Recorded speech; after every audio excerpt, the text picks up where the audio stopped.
Hello, I am R.J. Muckraker, and welcome to CCNN, the Cryptid and Creature News Network, where both the news and the jokes are truly monstrous.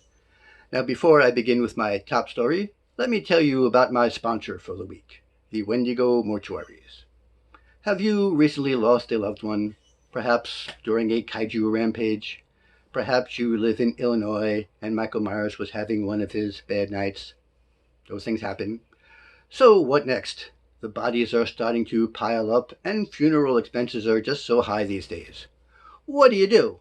Well, the good people at Wendigo Mortuaries will be happy to send a flesh-eating carnivorous creature to your home at very little cost.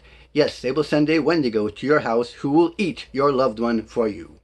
If you want, you can sit vigil with as many people as you like, and you can watch your loved one being chowed down by this monster.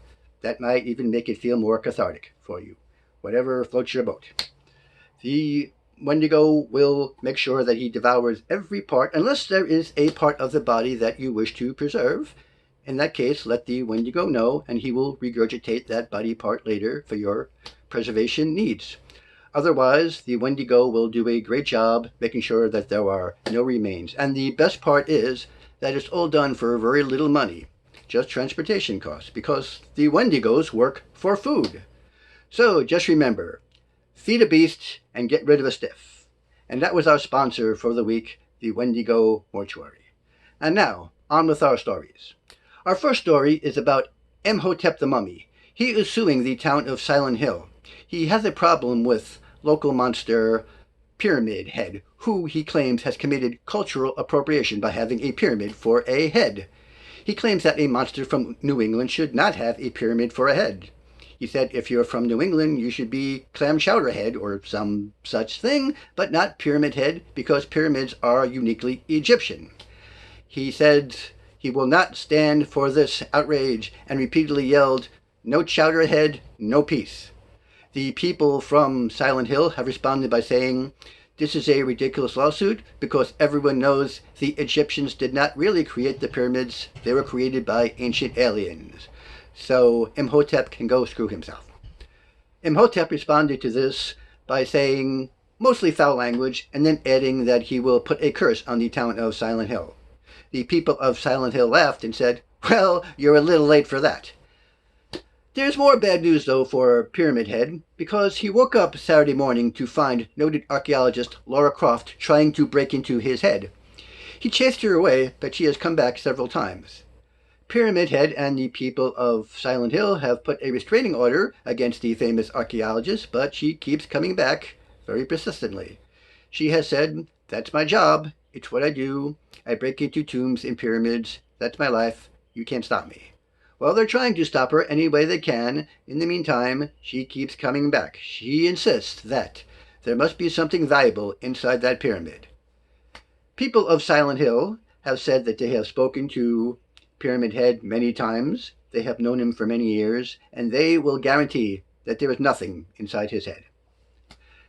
It is the 90th birthday for that most iconic of monsters, King Kong.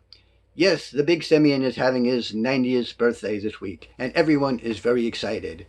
Well wishes are coming from everyone, from Ann Darrow to Godzilla, friends and foes. Gamera wrote, "We never got a chance to fight, but maybe we will someday." Well, everyone is being very generous, except for Kong's son, Prince Kong, who's wondering when his father is going to die so he can become King Kong. You've died twice, why are you still around? Anyway, the big festivities were planned to be at the Empire State Building. I say were because Kong was not very happy with this.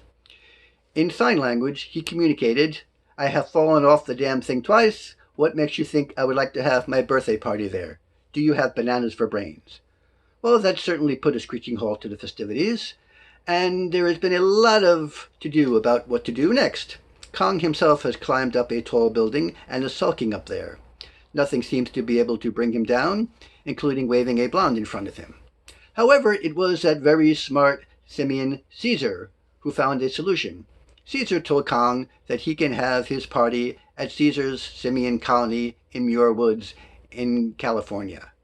Kong was very happy about this, especially when he found out that there would be no humans allowed. He agreed via sign language. Humans who passed by seeing Caesar and Kong communicating by sign language said, "Oh, it's a shame those two apes have lost their hearing." Some humans are not very bright. Next, sports. This week is the Monster Bowl. Our match for this year is the Japanese kaiju against the Middle-earth orcs. In lieu of flowers, please send donation to the next of kin of the orcs. As for the kaiju, they all had to visit a foot doctor to get the orcs out from under their toes. Next story is the forecast. Now, I would like you to look at our green screen, but I don't have one. It should be back there, but this is a cheap show, so pretend that there's a green screen behind me. My forecast for tonight. There is a 50% chance of werewolves and an 80% chance of vampires. There's only a small chance of horrible nightmares unless you live on Elm Street, in which case the odds go way up. And now our final story for the night is a follow-up on a story we did a few weeks ago. It seems that King Ghidorah had one of its heads removed to cut down on the dental and optical expenses. However, we have learned that he has recently had that final head reattached because it was the only one who could remember all his online passwords. Well, that is the news update for this week, and that is all the news that will be acceptable in the monster world, because if I told you any more, they would have to eat you. So, I have been R.J. Muckraker. This has been CCNN, the Cryptid and Creature News Network. And until next time, have a monster of a great day.